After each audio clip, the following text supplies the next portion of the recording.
comenzar primero a definir qué entendemos por las células.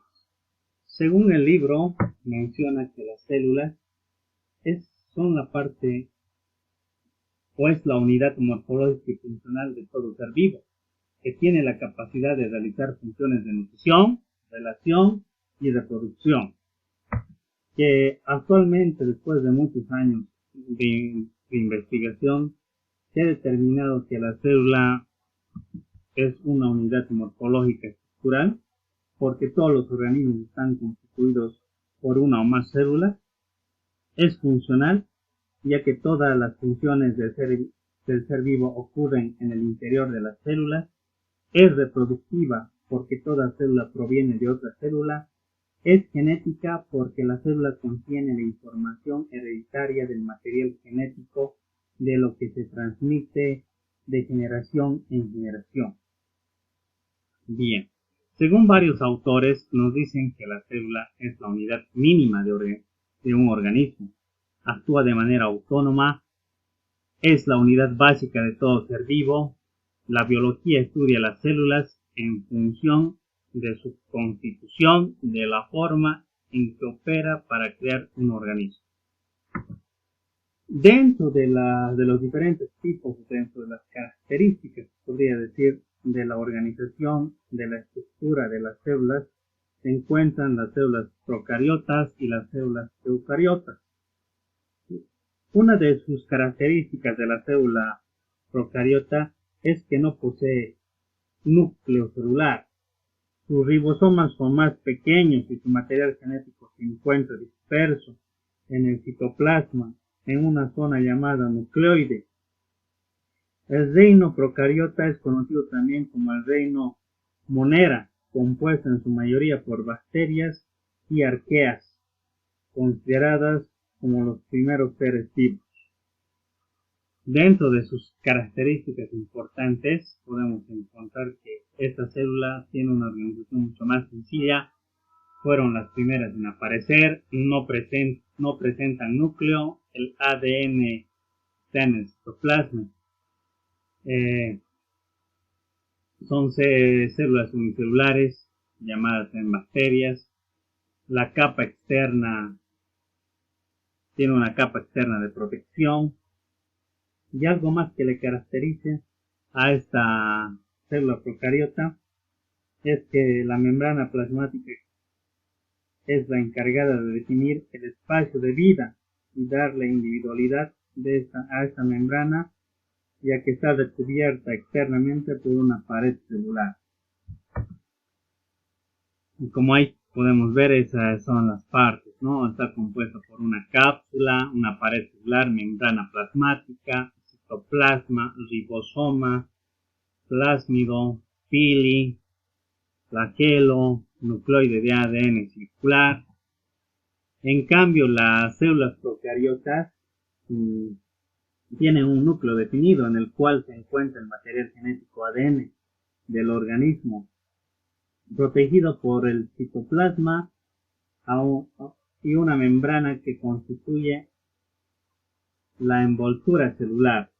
Los organismos compuestos por las células eucariotas dieron origen a otro tipo de organismos más complejos como los protozoarios, hongos, plantas y animales. Dentro de su organización o sus características está la organización compleja, es más complejo, presenta núcleo, tiene ADN en su núcleo a diferencia de las células procariotas, está presente en todos los seres vivos, ¿no? Bien, ¿y qué más? Las células eucariotas cumplen diferentes funciones que son vitales para los organismos eucariontes, como por ejemplo aloja el material genético, se realiza un proceso de síntesis de proteínas, a través del cual la energía para realizar otras funciones. Ahí tenemos las partes de la célula eucariota.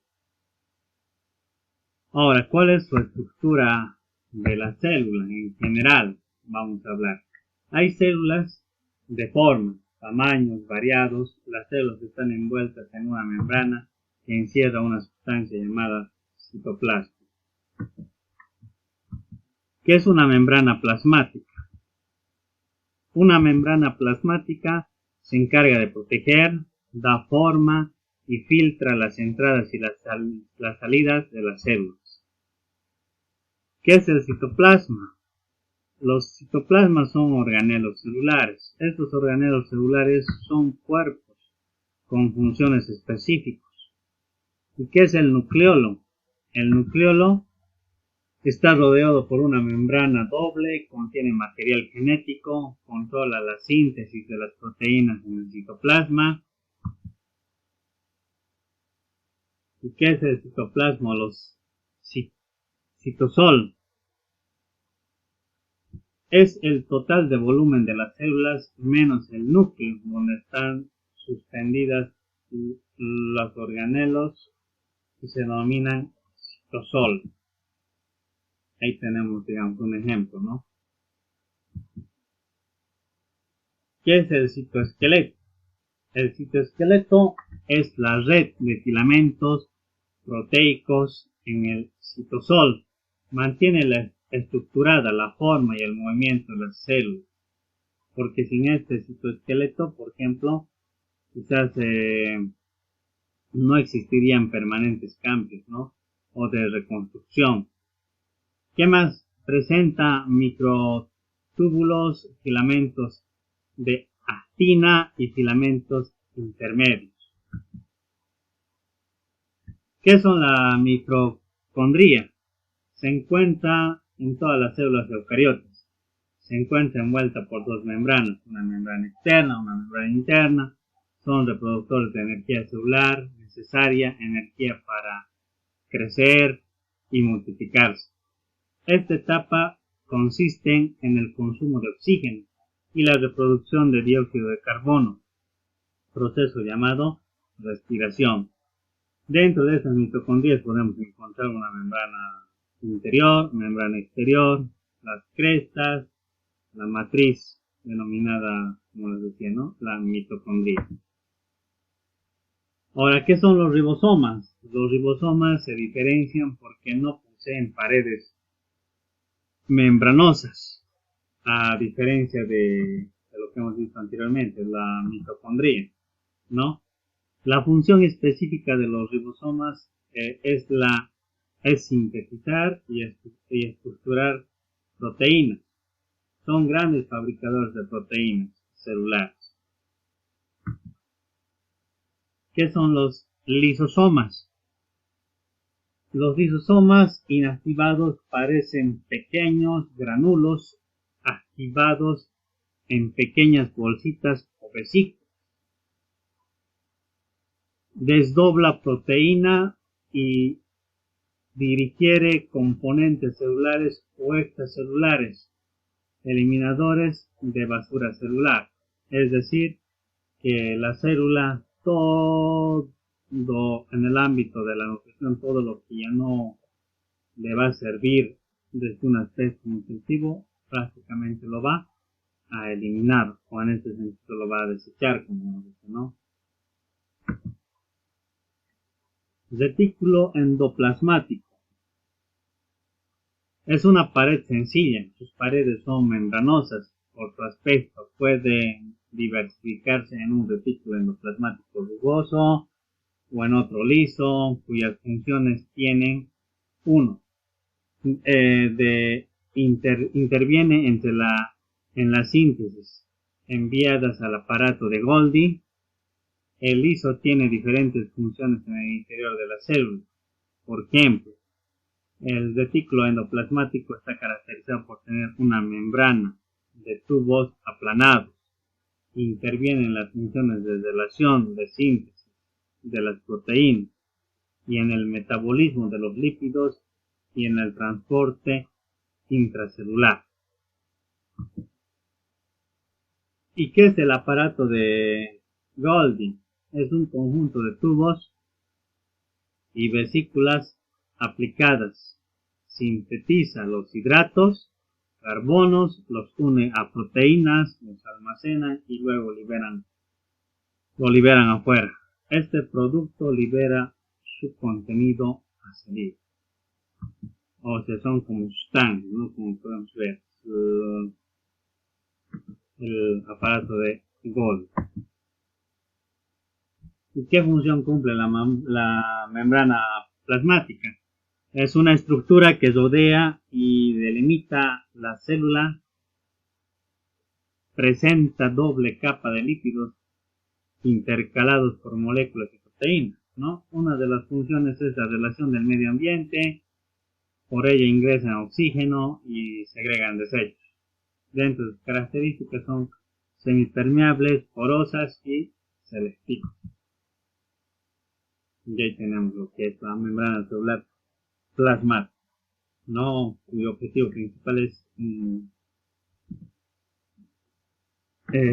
desechar, digamos, algunas sustancias impuras de la célula. Dentro del mecanismo y función de la membrana celular, cada célula se mantiene viva por el permanente intercambio de las sustancias a través de sus membranas. Las células están también inmersas en el ambiente líquido, intersticial, extracelular, mecanismo de transporte de sustancias. Por ejemplo, el transporte de sustancias lo realizan mediante la permeabilidad de la membrana celular, los tipos de moléculas que ha de atravesarla, la concentración que se hagan en dichas moléculas en ambos lados de la membrana. Posteriormente tenemos la energía celular. Fuentes de energía celular. Al igual que nuestro cuerpo, ¿no? Por ejemplo, nosotros para tener energía necesitamos nutrirnos de ciertos alimentos.